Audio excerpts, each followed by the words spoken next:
I want to engage our thinking about passion in ministry. Some have difficult ministries, and I've encountered many people who have that warrior mentality, where they're perhaps in the inner city or in an oppressive society, and they're fighting.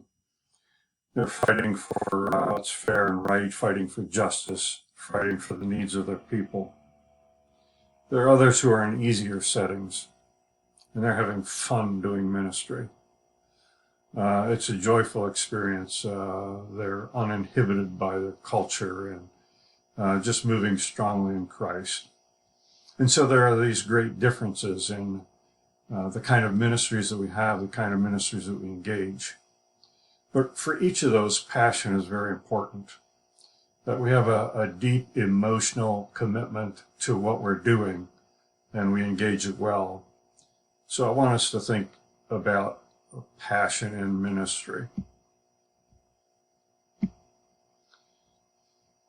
Personal intimacy with Christ is really the bedrock of our passion, that we're passionate about Christ. We love Christ. We pursue that intimacy with Christ Jesus, and it's what really mobilizes our hearts. Personal holiness is essential to spiritual effectiveness. I really need to have God working in me, or nothing effective is going to happen. I need His power. He doesn't give over His power, but His power comes to those that He's passionate about, and it comes through me or through God's worker, through the one that He calls. So He never gives it over, but He invests it in us, making personal holiness essential to our spiritual effectiveness. We realize that with Christ we can do all things. Without that, not so much so. We're not empowered, but God empowers the things that He's invested in. And never replace personal faith with professional performance.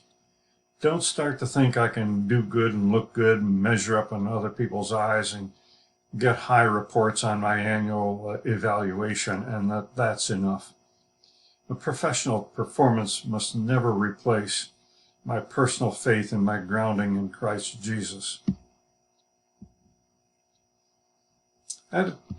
Cultivate an attitude of gratitude. That's very important to me. Contentment is focused on the abundance of God's blessings. And so I want to have that attitude. I want to be content. I want to feel that God's involved in the things that I'm doing. I need to cultivate that, need to grow that, need to not lean into the opposite of that. It builds credibility for challenging other people to do better. If they know that they can count on God, that we're grateful for God for what He's given, and we will be grateful for the new things that He helps us to grow in. People don't follow complainers. They want to follow those who are recipients of God's grace and want to see it grow in them. I want to unleash the power of purpose. Part of that's to combat burnout. I want to focus on making a difference. And so with that sense of purpose, I'm always finding fulfillment. I'm always finding that passion for ministry. I can make a difference. What I do is important. I plan in the light of what I want to accomplish. Those good goals, those things that are in the heart of God, the purpose of God, those bring me great pleasure. Those are things that give me passion in what I'm doing. I begin with the end in mind. I know what I want to be known for. I want to think about my funeral. I know that the things that have been accomplished in my life are the things that God has for me. I've lived out a powerful purpose in my life. I want to choose an abundance perspective. Oh my, that's enriching for a lot of folks. People can get burdened about their experiences in life, the things that go wrong, and they can get locked into that thinking and be really focused upon that. Not much good comes out of that. And so it's important to redirect if we get locked into those thoughts and begin to think about the abundance. what God is able to do, what he's done in the past. His provision is bigger and more than we allow ourselves to believe.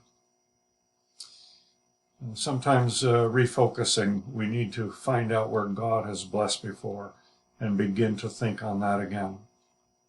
And so in our ministry, there's no scarcity of those to reach, and there's no scarcity of resource to do so. Because if God calls us to it, God will accomplish it. God's resources are indeed abundant, and we need to wrap our heads around that. Imagine and innovate is a part of our passion in ministry. Problem solving is a leadership skill.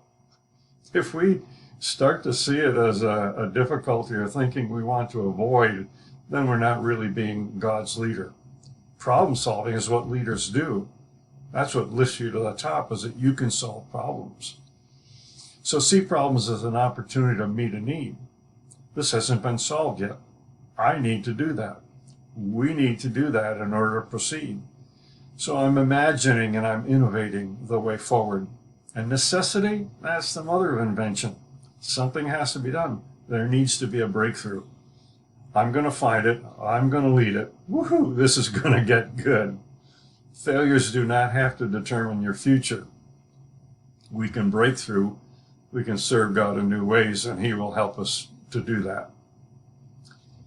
I love the people you lead. That's important to staying impassioned. God loves people more than anything, and we should do that too. God loves people before whatever the ministry is that we're engaging, except that it touches people. God loves people, and we should do that. That will keep you impassioned. The love in your heart. The love turns duty into joy. Love makes the job worthwhile, accomplishing the difficult worthwhile, because there's love behind it all. My goodness, if we keep that heart in us, that's the heart of God, and we can do anything. The saying, they won't care how much we know until they know how much we care. That's important for us to always keep in mind, to build that relational connection with people, that real touch in the heart.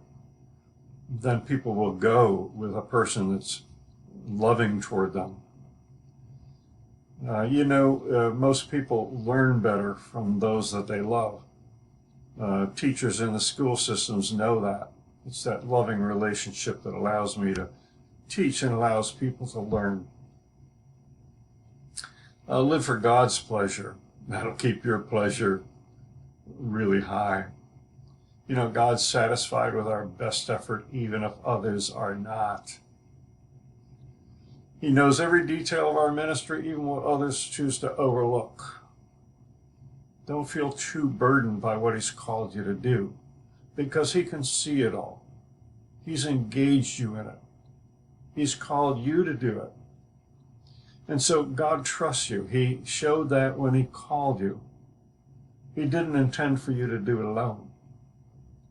It's that go into all the world and make disciples, and I will be with you till the end of the age. I will be with you. God trusts you. Keep connected to him. Let your passion go with his passion. Let your love go with his love. And so engage God who called you. And live for God's pleasure. And you'll find that you have a passion in all that you do. Keep the passion high, friends. God bless you. God be with you now and always.